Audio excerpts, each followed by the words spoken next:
We have entered a renaissance that not even J.R.R. Tolkien could have ever dreamed of penning. Santa Claus wishes he had some thick, busty elves running around his workshop eating his cookies. Those hideous creatures rummaging through your suitcase at Hogwarts are an insult to God compared to the beauty that was to come. These dark ages have lasted far too long. So many lives were lost due to the lack of elf fussy. But now, the golden age of pointy-eared waifus has begun. Elves have a life that can span thousands of years, which means we are truly blessed to be living at the same time as some of anime's greatest magical protagonists. Too old to run with the dinosaurs, too young to fly through space, born in the perfect time to see smut anime about fat elves. Dreams do come true. But where do dreams begin? Did I think heading into the 2023 anime season that my life would forever be altered?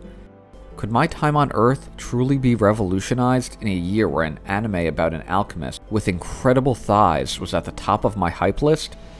How am I supposed to discover myself among a sea of degenerate rom-coms? Hokkaido gals are super adorable? No, geriatric elves with no social cues are super adorable. There's only one person that could descend from the heavens to answer this cavalcade of questions. Himmel the hero.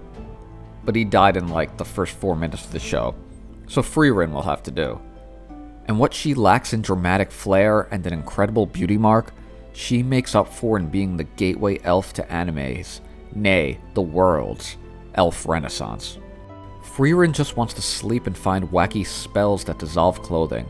You know, kooky stuff like magic that makes demons slice their own heads off. Just quirky things. She may be the most powerful creature currently alive on her planet, but even she fails her magical final exam. The thing that really makes Frieren so strong, though, is that, despite having no elements of smut degeneracy whatsoever, we still get copious amounts of Frieren foot shots, and also foot shots of an even older, more powerful elf. Truly, their strength knows no bounds and can only dream of being contained by socks.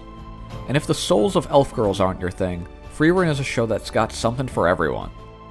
Legolas may shoot an arrow into your face, but Kraft shoots his arrow right through your heart.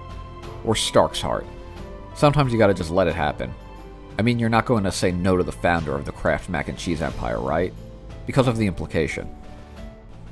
If you need something stronger than delicious yaoi mac and cheese, then look no further than Dungeon Meshi.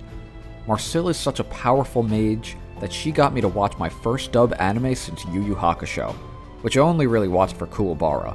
Now I'm back and I'm gonna beat your face up so bad even kittens won't look at you. And while Emily Rudd working her Marcille magic to get me to watch a dub is impressive, there's far more magic to this dopey elf girl than just her voice.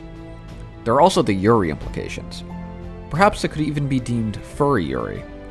Who knows what Fallon even is at this point? Through whatever dark magic that she has spun, Marcille has catapulted herself into the hearts of many an anime fan. Marcille has done for anime what the Dark Magician has done for Yu-Gi-Oh! That is, you know, be an elf that casts dark magic.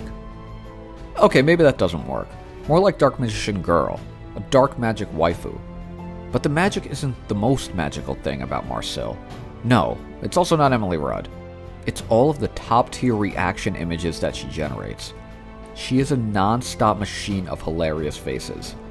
Even in the most brooding moments of Dungeon Meshi, Marcille is dropping looks that could kill. Sometimes an elf girl isn't enough. You can't change the world simply by being what you are. That's why Marcille takes things to an entirely different plane of existence. She is not merely an anime elf with Yuri undertones. She also possesses an aura that allows her to become an anime elf frog with Yuri undertones. But sometimes you need the romance right there straight in your face.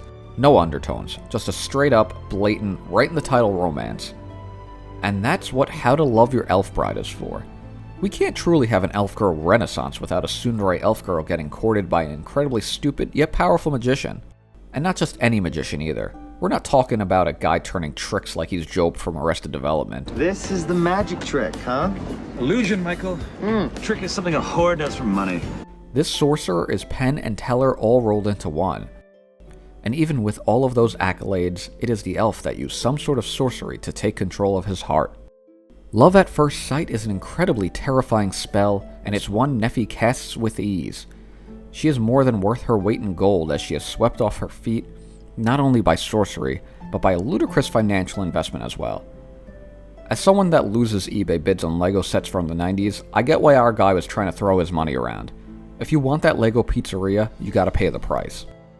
Now maybe tiny elves from the pages of light novels aren't quite your thing. You like big girls? We've got you covered. Plus-sized elf. Double the amount of elf for the price of one elf. If Sam and Frodo could have rode this baby to Mordor, they would have gotten there in no time flat. Wouldn't even need the eagles when we've got our girl here built like a majestic, magical Tonka truck. Everyone needs a little bit of degeneracy in their elf girl life. It can't all be philosophical like Frieren. I consider myself a connoisseur of smut anime.